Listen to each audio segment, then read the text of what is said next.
Redes para iniciantes, sockets. Vamos dar uma olhada então. O que são sockets? O que é um socket, né? Para que esse termo aí? Qual é o conceito relacionado? Então, é basicamente um manipulador de arquivos usado por um processo para requisitar serviços de rede do sistema operacional. O termo socket vem a ser o seguinte, né? Algo assim. A ideia é mais ou menos essa. Tu teres, tal como se fosse uma tomada, né? Tomada fêmea e a tomada macho. É tu fazer essa ligação aqui. É tu conectar esses caras. O que seria isso aqui, na verdade? Seria um processo em um sistema operacional. Esses caras remotamente conectados. Que seria uma forma de poder trocar dados entre esses caras. Isso é o básico de como são criadas as aplicações em rede. Principalmente falando de TCP/IP, certo? Família de protocolos TCP/IP funcionam com sockets. Então veja a importância que tem esse cara. Então, um exemplo de uma declaração de sockets. Então, se eu quero me comunicar com um processo remoto. Como é que eu faço isso? Nível de programação bem básico, né? Inicia-se com uma declaração de um socket, que é esse cara aqui. O tipo, nesse caso TCP, mas poderia ser protocolo DP também. Está se usando a linguagem Python aqui. Então aqui define-se que é TCP. Claro que depois vai ter uma série de manipulações, né, no código para trabalhar com isso aqui. Mas a ideia é essa. Muito bem. Então já sabemos que sockets são formas de como as aplicações de rede trocam dados. Existe uma API que na área de programação tem a ver com uma interface de programação da aplicação, ou seja, uma forma de usar funções de uma aplicação. Nesse caso de sockets, tem funções específicas para comunicação com os protocolos. Então, foi um conceito introduzido no sistema operacional BSD 4.2. É o padrão de fato para programação e aplicações em rede. Então, ele possibilita a comunicação de processos, sistemas operacionais e arquitetura de hardware diferentes. Então, esses caras permitem que se use processos criados no Linux comunicando com processos criados, por exemplo, no Windows ou qualquer outro sistema operacional. Então, essa é a vantagem de se usar uma aplicação em rede, porque eu não preciso saber e tornar compatível em nível de sistema operacional. Eu simplesmente mando como se fosse uma caixa preta. Ó, tá aqui, ó. Está aqui a série de dados que eu quero que tu entregue no processo tal. É isso que vai acontecer. Então, cria-se o socket de acordo com o tipo de protocolo, se TCP ou UDP. Ao definir o tipo de socket, TCP ou UDP, a comunicação entre as aplicações em cada host obedecerão funcionalidades do protocolo da camada de transporte. Então, assim, eu quero uma aplicação que use TCP. Beleza, vai fazer toda a programação baseada em TCP, tanto o lado quanto o outro, né?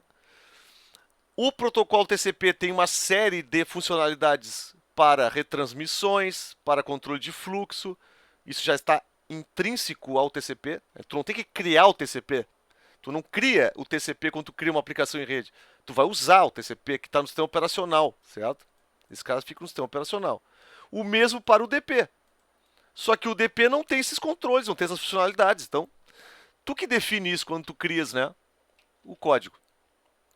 Esse é o caso. Então, em caso de UDP, não haverá garantia de entrega, controle de fluxo, ordenação de dados. Tu vai ter que tratar isso na tua aplicação. Né? Então, o teu código vai ser mais complexo com o DP, porque tu vai ter que tratar de coisas que o protocolo DP não faz. E se tu usar TCP, ele faz. Então é isso. Esse é o jogo que tem que ser realizado. A maior parte das aplicações usa um TCP. Certo? Então, conceitos relacionados a sockets. Então, existe conversação, é comunicação entre dois processos. Associação é quando há a conexão de por exemplo, um processo com outro, quando ela se torna completa e a partir daí pode se trocar dados. Então, informações relacionadas aqui, protocolo, se TCP ou UDP, endereço local, processo local, endereço externo, processo externo. Como é que é representado esse processo local? Por uma porta de comunicação, mesmo caso aqui. Como é que é identificado o endereço externo? Por IP, IPv4 ou IPv6. É assim que funciona. É assim que vai ser feito a parte de troca de dados entre aplicações. Então, um exemplo aqui, isso seria um exemplo de socket. Protocolo TCP, IP local, IP remoto, porta remota. Caso de UDP, segue o mesmo princípio. Está se usando UDP, IP local, IP remoto, porta remota.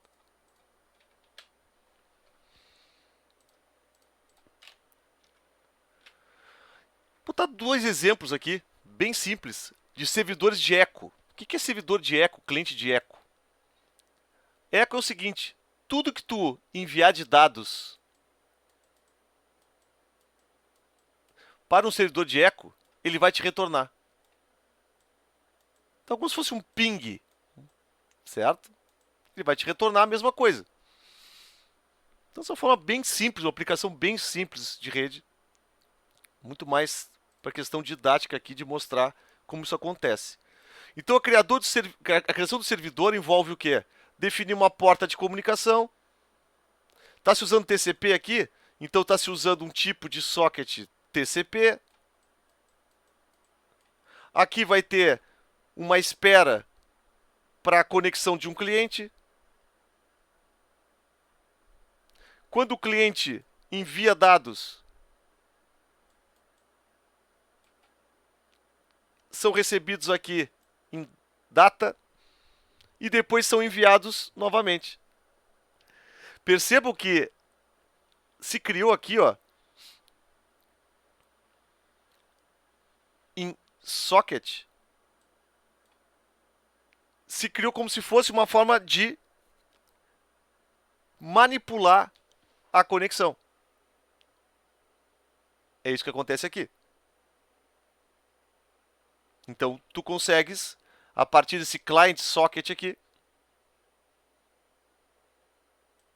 que acontece quando o cliente se conecta aqui, tu crias uma forma de troca de dados remotos.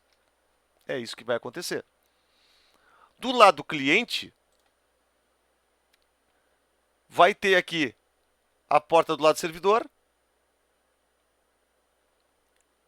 Qual o endereço que vai ser conectado? Nesse caso aqui, vai ser conectado localhost, mas poderia ter um IP aqui.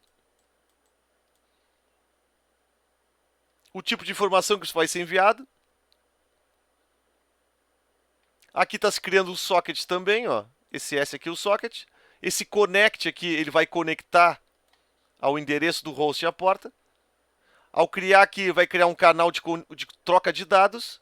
E aí vai acontecer a troca de dados aqui. Vai ser enviado os dados daqui e retornado para cá. Sem entrar no mérito da programação em si aqui. Mas essa é a parte lógica, né, de como funciona. Isso é o caso TCP, né? E o caso UDP? O que muda? Perceba que o código aqui, ó, do servidor, como do cliente, a primeira coisa que chama atenção é que vai mudar o tipo de socket. Aqui é o socket UDP. Mas vai ter as primitivas de troca de dados, né? Vai ter o bind, que vai ser tu ficar em escuta aqui, tu ficar esperando conexões. Aqui tu vai ter o connect para conectar aqui. E depois tu vai tratar isso, a parte lógica da tua programação, a tua aplicação, como for. Se fosse um jogo, tu mandaria a posição do jogador. Se fosse por exemplo, um envio de um arquivo, tu teria que pegar aqui no servidor e jogar isso em disco. Bom, aí vai depender de como é feito. Mas essas primitivas todas aqui, elas estão no sistema operacional e estão nas linguagens de programação. As linguagens de programação é que fazem ou tornam possível criar aplicações em rede. Então, pessoal, o básico de sockets é isso. É a forma como as aplicações em rede se encontram e conseguem trocar dados.